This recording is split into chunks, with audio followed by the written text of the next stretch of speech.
O Senhor esteja convosco. E Ele está no meio de nós. Proclamação do Evangelho de Jesus Cristo, segundo Mateus. Glória a vós, Senhor. Naquele tempo, os fariseus fizeram um plano para apanhar Jesus em alguma palavra. Então mandaram os seus discípulos junto com alguns do partido de Herodes para dizerem a Jesus: Mestre, sabemos que és verdadeiro e que de fato ensinas o caminho de Deus. Não te deixas influenciar pela opinião dos outros, pois não julgas um homem pelas aparências. Dize-nos, pois, o que pensas. É lícito ou não pagar imposto a César? Jesus percebeu a maldade deles e disse: Hipócritas, por que me preparais uma armadilha? Mostrai-me a moeda do imposto. Trouxeram-lhe então uma moeda. E Jesus disse: De quem é a figura e a inscrição desta moeda? Eles responderam: De César. Jesus então lhes disse: Dai, pois, a César o que é de César e a Deus o que é de Deus. Palavra da salvação. Glória a vós, Senhor. Que as palavras do Santo Evangelho perdoem nossos pecados. Amém. Podemos nos sentar.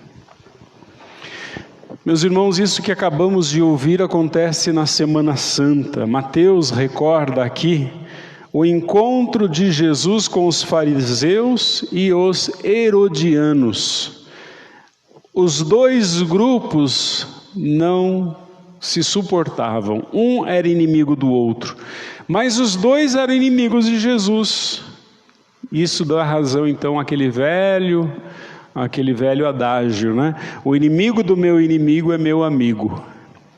Os fariseus eram contrários ao pagamento de impostos com uma moeda que eles consideravam uma idolatria, porque dois problemas com a moeda romana.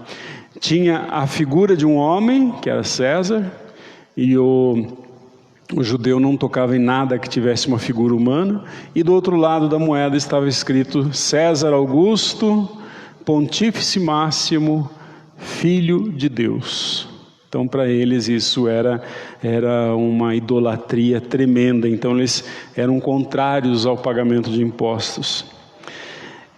Se Jesus dissesse que não deveria pagar impostos a um rei idólatra, ele agradaria os fariseus, mas desagradaria os herodianos. Mas se pelo contrário fosse favorável aos impostos, agradaria aos herodianos e desagradaria os fariseus.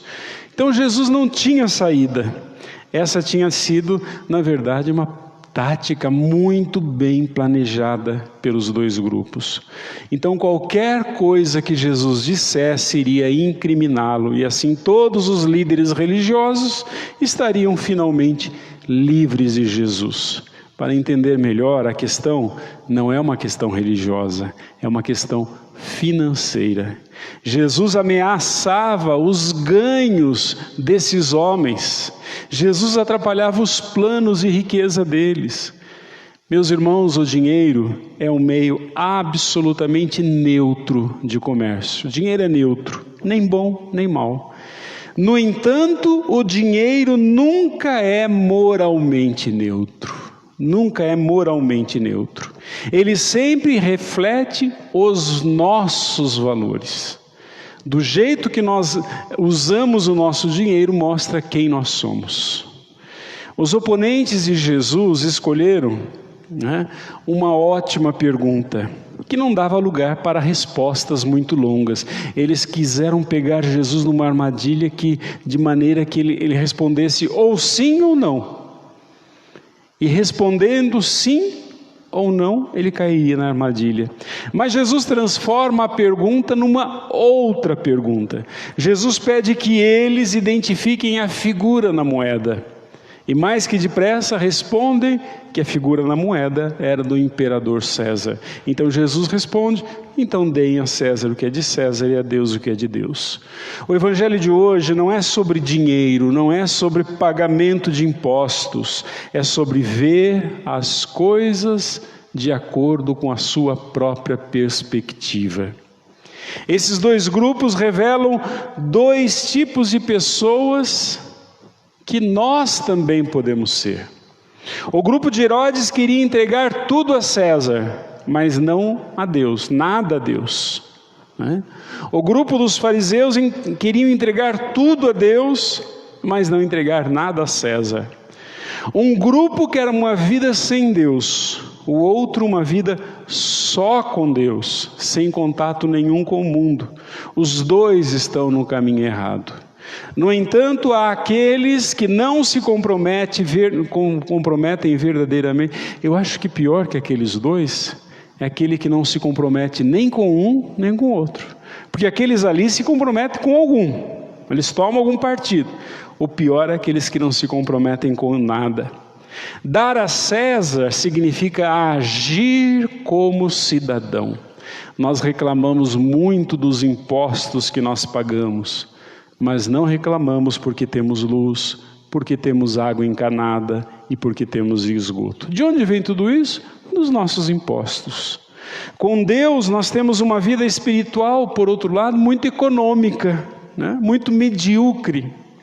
Damos a Deus sempre o nosso pior. A gente dá a Deus como a gente faz com um bazar de igreja, né? A gente escolhe as roupas mais rasgadas, o sapato mais feio, né? A roupa mais maltrapilha, e a gente fica em paz. Estou fazendo caridade. Você nem usa. Dê o que é melhor seu para ver. Aí sim você pode ficar em paz com você, né? Nós damos a Deus, meus irmãos, o nosso pior, o que nós não usamos mais. O que nós não usamos mais. Tratamos a nossa espiritualidade com a mentalidade de shopping center. Estamos sempre à procura de uma promoção de fé, uma fé sem exigências, uma fé rala, uma fé sem profundidade. Já imaginou? Se Deus nos visse do mesmo modo que nós o vemos? Imaginou se Deus nos tratasse de uma forma barata, como nós o tratamos, de uma coisa barata, né? Mas Deus não nos vê como uma coisa barata e sem valor. São Paulo diz que nós somos comprados com um preço muito alto, o preço do sangue do seu filho.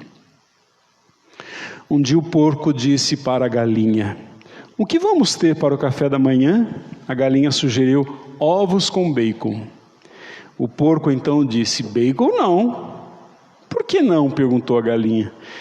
Eu providencio os ovos e você o bacon.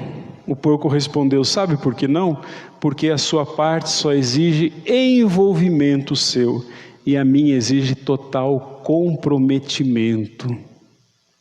Meus irmãos, o que será que Deus exige de nós? Envolvimento ou comprometimento? Será que Deus está satisfeito com a nossa devoção econômica, barata? Será que Jesus fez economia no seu amor quando ele estava no alto da cruz? Será que ele pensou: eu vou dar a vida para eles só um pouquinho, eles não merecem tanto? Ou como diz São João, ele entregou-se inteiramente, na sua totalidade, até a morte. Vamos inclinar a nossa cabeça, fechar os nossos olhos. Vamos examinar a nossa vida aqui diante desta palavra. A finalidade do Evangelho, da pregação do Evangelho, é mudar a nossa vida. O que nós temos dado a Deus? Que lugar Deus ocupa? Que espaço Deus ocupa em nossa vida? Será que um espaço periférico? Ou será que um espaço principal? Que tal hoje convidar o Senhor Jesus a ser o principal personagem da sua vida? Que tal convidá-lo a ser centro da sua vida e não mais periferia? Que tal ter uma espiritualidade muito maior, muito mais profunda com Deus, ao invés de uma vida devocional rala e superficial?